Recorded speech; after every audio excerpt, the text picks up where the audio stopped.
All right, on to our interactive segment this afternoon. Is international learning the right way to go? On set is Lorna Clayton, Managing Director at Academic Families, a UK-based education consultancy.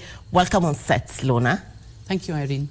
To kick us off, is international way the right way to go? And what is Academic Families doing in regards to this?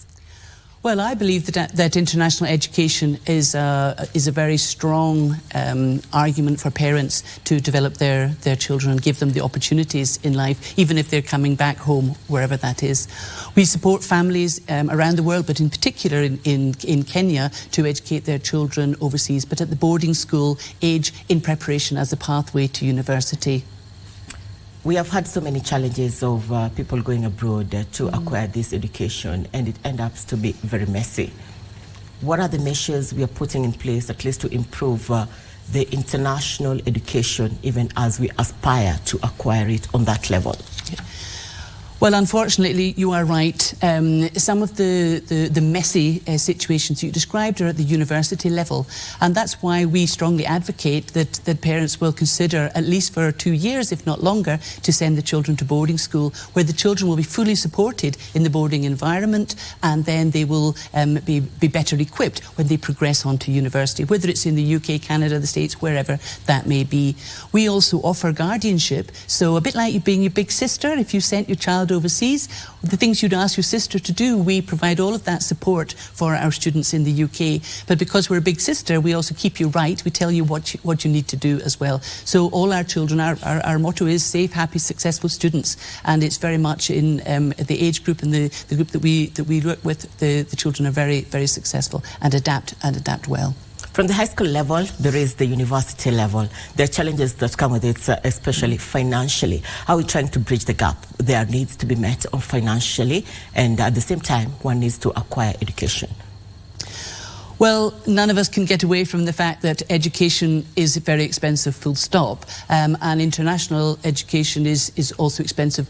Boarding school fees are the same for domestic and international students. They are the same. That's different in the university sector, where international students can pay higher fees, but it's the same for everybody. However, they still are expensive. It's not for everybody. What do we look at so that we make sure we get the right group of people for this education? The right group will be anybody who aspires to an international exposure and education, who's interested in the independence and the cultural experience that moving overseas will bring. In particular, if you're a boarding school in the UK, then it's not just the UK students. There are students from all over the world, so it really is a global experience that they will be coming for. But families need to have the financial wherewithal to be able to send them over. Children need to want to go. Often we recommend that families will come over the summer before, and they will visit the schools before they make their final choice, so that the child is confident that they feel that they can live there, that they will be successful there. It's very much about empowering the family and the child to get the right education. There's so many schools, and it's about finding the ones that have the best course and the best culture for the child. And we know my team and I, we lived in Kenya for 37 years. We know we know who Kenyan children, who they are, and how well they do and how well they adapt. So we know the schools that will suit them well. But still, at the end of the day, it's the child and the parents' choice as to which schools that they go to.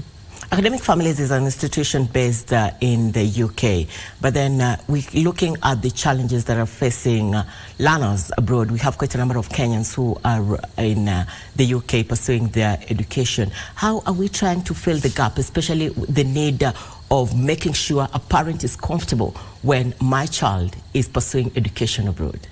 Well, at our level, at the boarding school level, at the high school level, then they are extremely well supported by the boarding school, and then also by the guardian, by Academic Families in this case. The UK government has very strong rules on visas and the support that must be provided by the schools. Safeguarding is very, very important. It's fundamental to everything in the UK education. Any measures we've been able to put in place to ensure that all that we sign on paper goes through? Yes, so what we recommend is that when we help families to find the right school for their child, the best school, then all the contract side of it is between them and the school, and they pay all the fees directly to the school. We're not an intermediary in that regard, and so that they know that their money is going where it should be going. There have been a number of issues affecting academics, and they always say prevention is better than cure. What are measures that we need to take to prevent these red flags anytime one needs to get an opportunity abroad for education? You have to make sure that your child is prepared and wants to go, and that you give them the skills to be independent and resilient and ready to go. I think that is fundamental. If you are seeking support and you're using a consultancy or an agency or whatever, then make sure that they are accredited. We're accredited, we're qualified agents with the British Council, we're accredited by the Boarding Schools Association, our guardianship, we're gold standard for Aegis, the guardianship agency. Make sure that who you're dealing with really does have the credentials and is recognised for their professionalism. I think that's fundamental. From where you sit, from the experience you have had as an expert in education matters, where are areas that you think we Africans, or let's say students from Kenya, should focus more? And what are the opportunities that we have been able to get after pursuing our education abroad? Well, I think that the schools here are very good, and so that if you have a skill that you want to develop further, then you want to get a specialist school that can help you develop that. If in fact on the other side that there is something that you want to do, whether it's a sport or an arts or academics and subjects that you want to pursue that you can't get locally in Kenya, then you can find a school that will be able to satisfy that.